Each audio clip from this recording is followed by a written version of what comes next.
Assalamu alaikum wa rahmatullahi wa barakatuh, brothers, sisters, and friends. Welcome to another episode of the LDM show. So we're here with brother Subboor, who's busy reading a book right now. Assalamu alaikum, bro. How are you? You okay? I'm good. So what you reading? This is Richard Dawkins' The God Delusion, and in this show we're actually going to be doing a debunking of this book in actually 1 minute. It's going to be a world record of actually It's ripping actually a apart record book. because I've seen some refutations, but nothing in a minute. So this will be very interesting. Yeah, sure. So, you know what? We'll get right into it, right? So I'm gonna give you a minute. Right, we're gonna start pretty much now, and you can start. Let's go into it. Go on, break it down, bro. Bismillah. Now, the God delusion, basically, you would think majority of the book is about why God is a delusion. In fact, the majority of the book is not about why God is a delusion. Only maybe a small section, something like maybe 15% is why God almost certainly doesn't exist. That's chapter 4. The rest of the book is his moral feelings on this is right and this is wrong. But from an atheistic point of view, there is no objective right, no objective wrong. Like he actually he agrees in his book, there is no evil, there is no good. There's actually a quote in his book. So, majority of the book, you can say from that end, just doesn't make any sense. Now, let's go to that 15%, chapter 4, why God almost certainly doesn't exist. From page 156 to 158, roughly those sort of pages, he basically makes the argument, because Darwinian evolution is true, therefore God doesn't exist. So let me repeat. Because Darwinian evolution is true, therefore God almost certainly does not exist. When you can believe in God and you can believe in evolution. There's many scientists like Dr. Francis Collins and other evolutionary biologists who believe God exists and evolution is 100% true. And as we're going to play in this clip here. Look, you don't have to be an atheist to believe in evolution. And as you can see from that clip, Dawkins himself admits you can believe in a creator and believe in evolution. And you don't have to be an atheist to believe in evolution. So that is basically his central argument. Wow. That since evolution is true, God doesn't exist. What am I doing for time? We're pretty much slightly over a minute, but it was excellent because Okay. you actually nailed all the points, and that's very interesting, especially that clip. You know what? You didn't even have to refute him because he refutes himself in that clip. Yeah.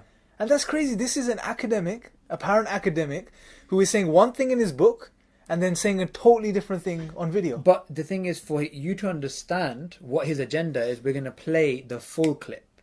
Look, you don't have to be an atheist to believe in evolution. Now, if your aim is to propagandize in favor of evolution, that obviously is the best seduction technique.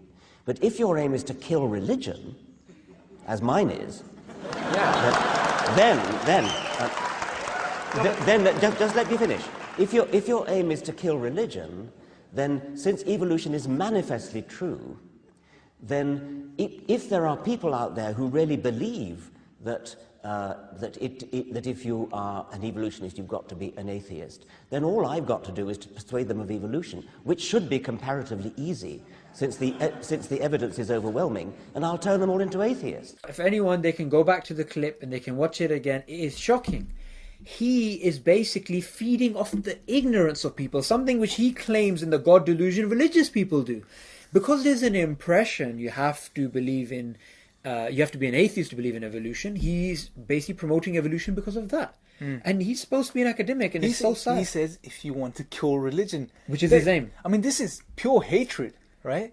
It's like almost like saying some Muslim coming and saying, I want to kill atheism. I want to kill Dawkins. If someone said something like that, imagine what would happen, right? But now you've got people like Dawkins who are an atheist, and they're coming around and they're saying, if you want to kill religion in a nasty, vindictive way, and nothing's been said about it. And one of the things that religion teaches, all of religion, is actually speaking the truth. Yes. And one of the things that you can see very clearly from Dawkins' video there, he's clearly not in favor of that moral teaching of speaking the truth and actually having integrity. But something I do want to move on to, in his book, he makes this ridiculous thing about religions being constantly violent. Yes, it's true, religion has been violent, but another system, if not a religion, which has been extremely violent over the last 100 years is actually atheism. I mean, a conservative estimate of the number of people that have been killed because of atheist regimes is 85 million. Wow. Now, you can't compare that to the thousands which have been killed because That's of shocking, religion. yeah. And that's the last 100 years. And they also spoke about, Islam restricts freedom of speech. When atheists, when they took over countries, they restricted freedom of religion, like they did in Uzbekistan, like they did in Kazakhstan and Albania and so many other countries. And in places like Uzbekistan, they boiled people alive. And these are the same atheists which today are pretending like, they're all peaceful, they're all rational, and they've forgotten this bloody history they've it's had. a veil, right? And it's about time that we lift the veil. And in all seriousness, I mean, they make the argument that religion is evil, religion has wars, the murders, killing people. Okay, there is murders and violence in religions, but like you've shown... That's human nature. It's human nature. Even atheists are violent, right? Well, they're much more than anybody else is at the moment. And this is the thing, so it's a silly, irrational argument. Yeah. Like many other silly, irrational arguments, as you pointed out in this particular book as well. Sure. So I guess to round it off, to conclude, I personally would say that if there's any atheists that are sincere watching this, to stop following like a sheep, blindly following these people such as Richard Dawkins, Sam Harris, and so on and so forth, and look into things on a more deeper level. Yeah.